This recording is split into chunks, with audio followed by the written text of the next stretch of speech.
Germany's reigning Olympic cycling champion Christina Vogel has spoken for the first time about the training crash that has left her paralysed and deprived of the use of her legs.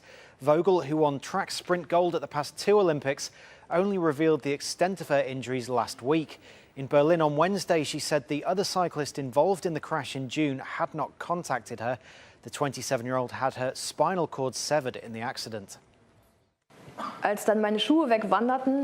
When my shoes walked away without me noticing that someone took them off, I knew I would never walk again. It sounds scary, but I realized quickly that I wouldn't walk again. Waking up from a coma and hearing the diagnosis was, for me, like, okay, it's maybe better to think that it could never really get better because it never will. As I said, I am free and I want to remain so. I don't blame anyone for it. Others are investigating the incident for me, and I'm happy that there is an investigation going on. The Dutch Cyclists Association didn't contact me yet, neither did the cyclist. Time will bring a solution. US Open champion Naomi Osaka says she wasn't too sure what was going on when Serena Williams had a war of words with the umpire during their final. Williams was ultimately given 3 warnings, including a point and game deduction. But speaking on the Ellen DeGeneres show, Osaka said the heat of the moment brought its own challenges. She said, that she was proud of me and that I should know that the crowd wasn't booing at me. So I was really happy that she said that. But you knew the crowd wasn't booing at you, right? They were just booing the whole situation, that it was just, right? Did you think they were booing you? No, at the time I did kind of think they were booing at me. Because I couldn't tell what was going on because it was just so loud in there. Right. So it was a little bit stressful. Mixed race fans in Japan are celebrating Osaka's achievement. Many of them feel they finally have a hero to look up to. Osaka's mother is Japanese, while her father is Haitian. I really hated being different from other people when I was in elementary school. I kept wondering why I was a different color from other people and hoping I could become the same as everyone else.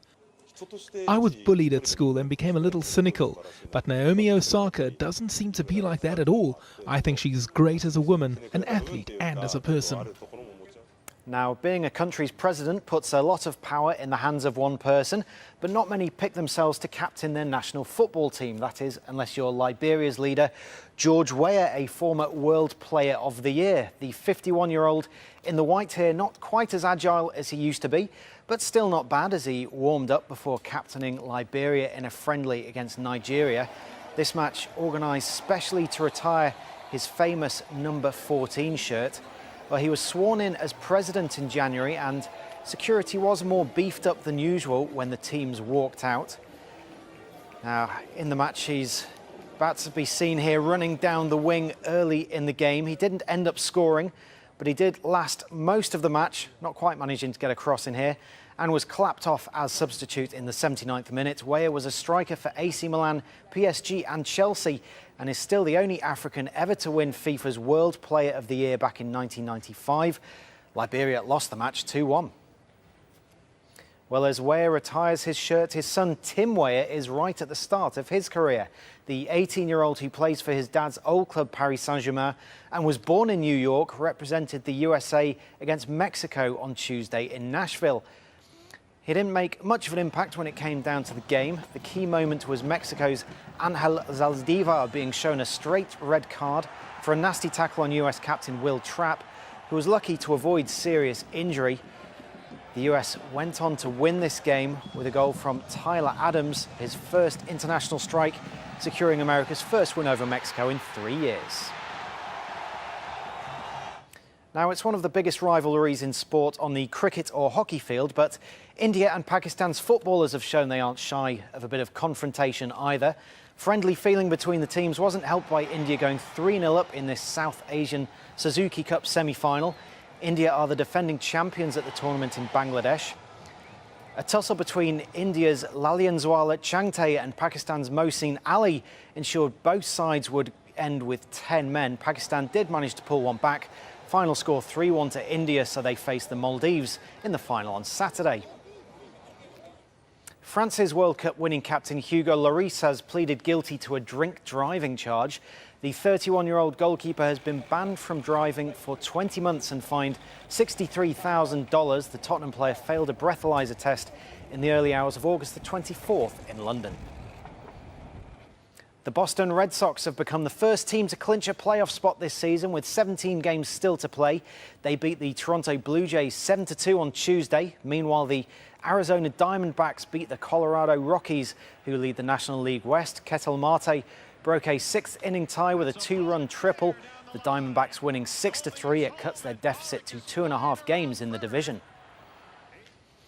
The Rockies stay 1.5 games ahead of the Los Angeles Dodgers, who lost for a second straight day in Cincinnati. Two former LA players, Brandon Dixon and Scott Schebler, both hit homers as the Reds won 3-1. 2-0 Cincinnati and a pair of long solo homers. Boxing now. Kazakhstan's Gennady Golovkin and Mexico's Canelo Alvarez have arrived in Las Vegas for their big rematch on Saturday. The first fight was a draw last year, generating the third biggest take in boxing history. They were then supposed to fight in May before Alvarez failed 2 drugs tests and was suspended for 6 months. They'll finally meet this weekend. Golovkin, also known as Triple G, is unbeaten, while Canelo has only 1 defeat to his name. That's against Floyd Mayweather. The first day of the Men's Volleyball World Championship on Wednesday saw Cameroon outplay reigning African champions Tunisia. The West Africans have never done better than a 13th place finish at the Worlds, but they had a convincing win over their rivals from the north, 3-0 in the Italian city of Bari. Well, the best players in the world are on show at the tournament, jointly hosted by Bari and the Bulgarian city of Varna, but we're unlikely to see anything quite like this on the hard courts. An Austrian beach volleyball player scrambling to keep the ball in play during a competition in Belgium, and he won a point with this sensational bicycle kick. 8-time Olympic sprint gold medalist Usain Bolt defied much sporting logic during his record-breaking career, but not even the Jamaican can defy gravity. On Wednesday, Bolt was rendered weightless in a microgravity plane above France. During the 2-hour flight, the 32-year-old attempted a short dash, but as you can see, he struggled to really get going. No doubt his rivals would have much preferred this version of Bolt during his running days. That's all your sport for now.